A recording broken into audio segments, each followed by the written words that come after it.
So yes, it's possible for you to live your dream. It's necessary that you associate with winners, that you work your system, that you are relentless, that you never give up. It's you. You've got to take personal responsibility. You've got to make it your personal business to make it happen. And you've got to resolve within yourself that I can do this, that it's hard, but you've got to say, I'm the one. I'm the one to make this happen. I'm the one to become successful in this business. As you work to help other people to become successful, that feeds your success. But you know it's going to be hard, but find out what will make it worth it for you. I told Mr. Washington I wanted to become a disc jockey. Someone asked me to tell this story. And he said, Les Brown, he said, if you want to do anything worthwhile in life, you've got to be hungry. And so I started working to develop myself. He said, I want you to practice every day being a disc jockey. I said, but I don't have any job now. He said, it doesn't matter. He said that it's better to be prepared for an opportunity and not have one than to have an opportunity and not be prepared. So every day I was working to develop myself. And that's what you must do. And as I was working to develop myself, I applied for a job as a disc jockey, WMBM on Miami Beach. I went to a guy named Milton Butterball. I said, how you doing, Mr. Butterball? I'd like to get a job as a disc jockey. He looked at me, he said, you have any broadcast background? I said, no, sir, I don't. You have any journalism background? I said, no, sir, I don't. He said, we don't have any jobs available. I said, yes, sir. I went back to Mr. Washington and I told him, he said, don't take it personally.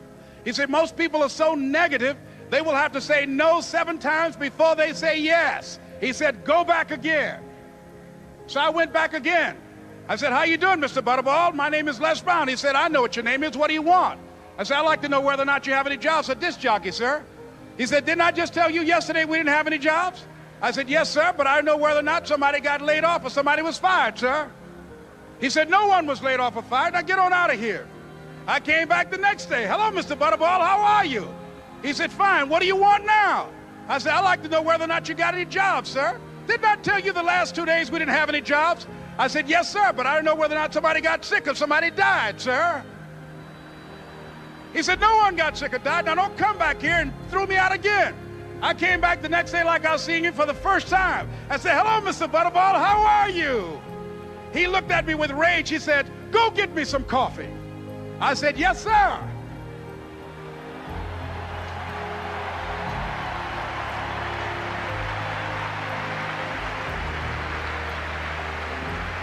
And I went to get him some coffee.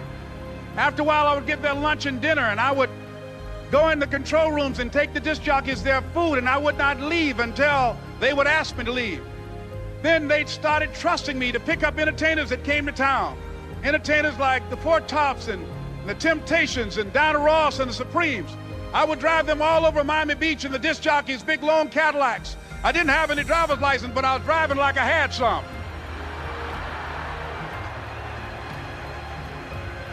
And one day, one Saturday afternoon, while I was at the radio station, a guy named Rock was drinking while he was on the air. I was the only one there, looking at him through the control room windows, walking back and forth, young, ready, and hungry.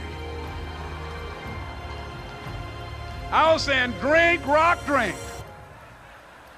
Drink, Rock. I'd have gone to get him some more if he'd asked me to. Pretty soon the phone rang, and it was the general manager. And I answered the phone. I said, hello? He said, Les, this is Mr. Klein. I said, I know. He said, Rock can't finish his program. I said, I know. He said, would you call one of the other DJs in? I said, yes, sir. I hung the phone up. I said, now he must think I'm crazy. I called my mom and my girlfriend, Cassandra. I said, y'all turn up the radio and come out on the front porch. I'm about to come on the air.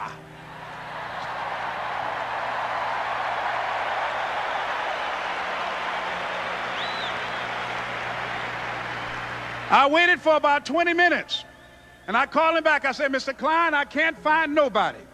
He said, young boy, do you know how to work the controls? I said, yes, sir. He said, go in there and don't say nothing here. I said, yes, sir.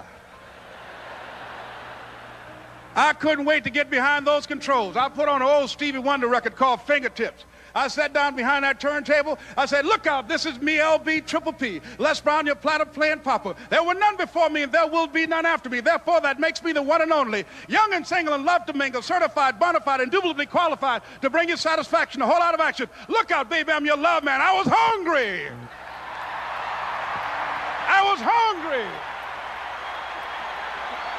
You got to be hungry.